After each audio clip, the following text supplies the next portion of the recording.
Hey, what's going on there, YouTube? What's up out there, everyone? How's it going?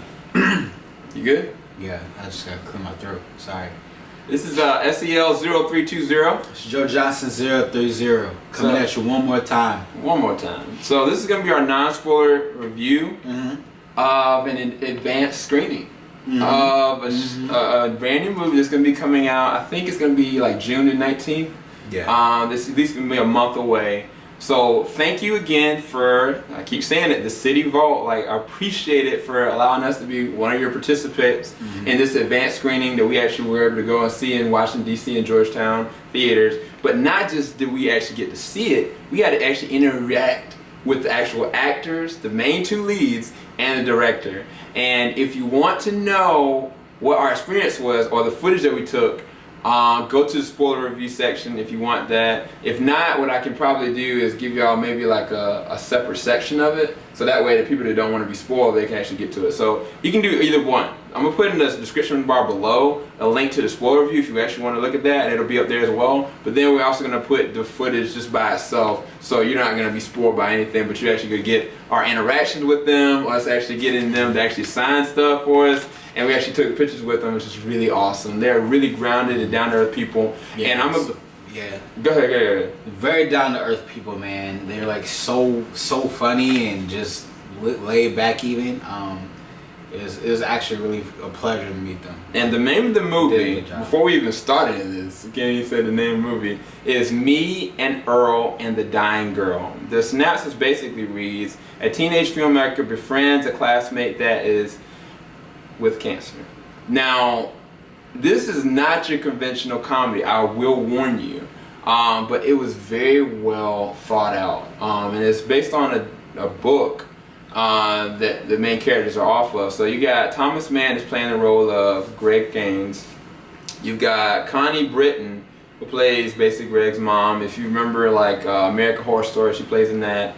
You got John Berthal, who plays a teacher in this one. He's Shane from Walking Dead.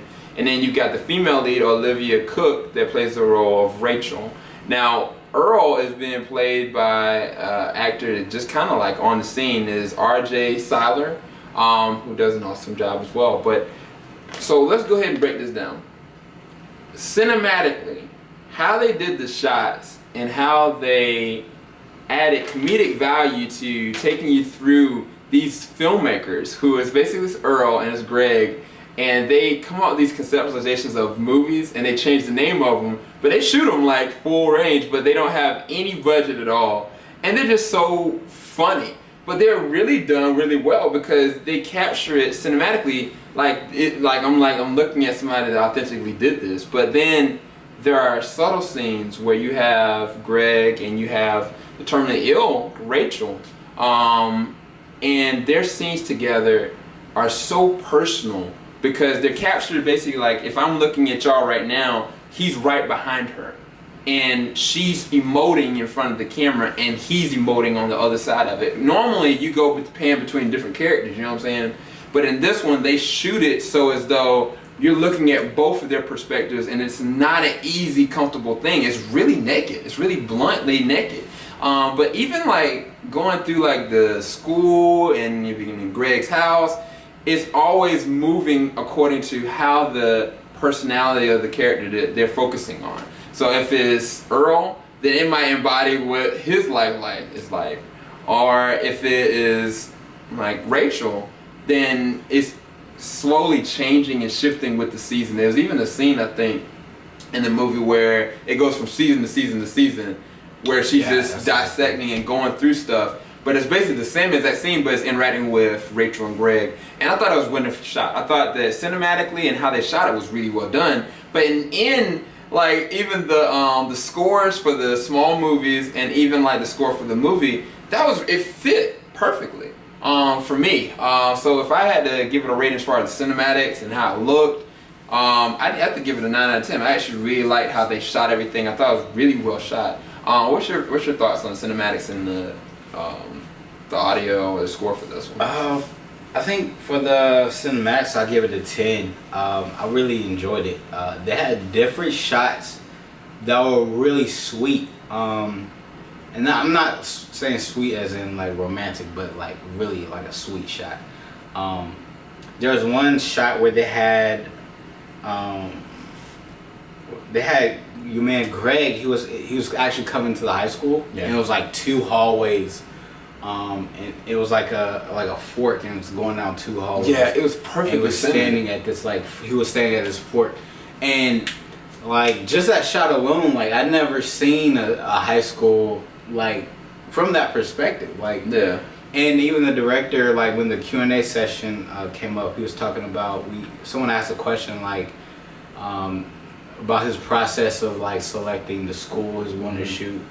He didn't want to shoot like a typical like halls of high school where there's like locker rooms on side and stuff like that, and even the houses they were in, because I mean when you're dealing with like this movie's like takes place dealing with like illness and possibility of someone dying, and with that, when you're dealing with something like that, it's like even as a person, if you're going through something like that, you pay attention to the little sentimental details like wallpaper, photos, furniture, personal things that people possess, and this movie did a good job of that. Yeah, and it's a very good job of that. There's a lot of Easter eggs with a lot of different movies. Like I said, they make like films, and they pay homage to different films, like Clockwork Orange, or even I think I saw like Kim have like a badge on like Dawn of the Dead. And there's different subtle nudges to so many different films. And even the director, when he was doing the Q&A, he was like, yeah, I want to make mention to this, that, and other. And then when Joe was talking about with school, like he was like, I want this to kind of feel like a prison. And it's true, because like I was looking at normal movies, like the height of the roof is really low. This is really high. I kind of had that feel. It's like, man, I can even see the ceiling tiles. And it was just dimensionally shot really well. So yeah, absolutely. I totally agree with you on that. The acting though. So I thought that every character brought it. It's a two-hand fold. They didn't just bring it and embody the characters. They played notion to this was a comedy, and they took it as a comedy, but then these characters have so many different layers. And I mean, you might be talking about just the subtle goth, or the guy that tries to act like the thug, or the brother that has this dog that's trying to like chase down the main character Greg. But then the main central characters, like especially like the mom of Rachel, the mom of Greg, like they pay attention to every single character, and they want you to feel how they're feeling through their perspective. Like it might be Greg's dad that is just kind of the pacifist, that is the weird type that everybody's kind of liking. And I thought that what was his name? Nick Offerman did a really good job of being the kind of the pacifist dad in the film, because he wasn't just a dad to Greg, he was a dad to Earl as well, who didn't have a dad. And I thought that was a really subtle notion. Like I could believe it. You know what I'm saying? It's so weird, but yeah, I believed it. And it couldn't be believable if the actors didn't do the performance correctly. And I would say this on record, that Thomas Mann and Olivia Cooke had real world chemistry. And I don't mean just like chemistry that's romantic. I think romantic chemistry is easy, because you can feel for somebody and then kind of turn it off, turn it on. But to be compatible with someone and to care for someone and having a genuine friendship, that's something that's not been really captured. You know what I'm saying? Like there is a movie I think with Ryan Reynolds, it's called Just Friends, and I could kind of see like the person that he really liked, like they had this friendship really together, and there's a meat to it, but then they went into a romantic level. Because Rachel is dealing with illness she's dealing with, you're not going to always see a romantic feel to it. There are romantic moments, there are romantic notions, there are heart times where through her or his performance, you want to literally cry, but most of the time I really want to laugh. I think that's what makes it so difficult to like say this is a comedy or a dramatic epic, is because I was laughing most of the time, even during the sad moments. Like there was never a point where I was not laughing. And I think that Thomas Mann and the character of Greg is so different. Like he is an introvert on top of a pacifist, on top of a self-loathing and at the same time great person. Like he has great qualities about him. He cares about people because, in other words, you wouldn't want to go and meet other people just to get by. Like, you care generally about people, and it shows through their relationship. But then at the same time, he internally thinks of himself of not great, you know, and it's so evident, it's so funny that he uses comedy to identify himself, you know. And his friend Earl is even funny because I like this performance. Like, I was like, some of the stuff that come out of his mouth, I was dead out laughing. But he might have been one of the realest characters up there.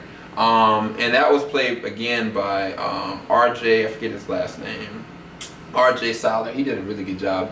What do you think about the performances acting wise, real quick? I loved it. I loved every moment. I loved every performance. Even, I mean, you talk about the main characters, so I'm not going to talk about them. They did a phenomenal job.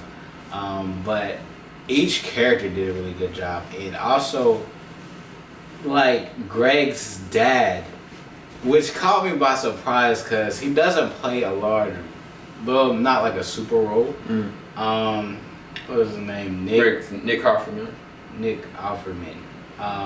This guy, his character, you know, isn't like a super big presence, but there's like a couple scenes where, like, most of the movie is really funny.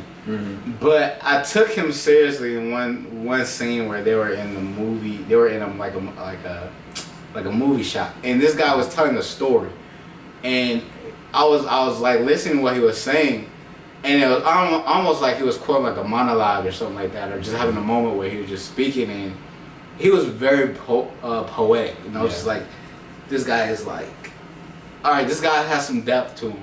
Yeah.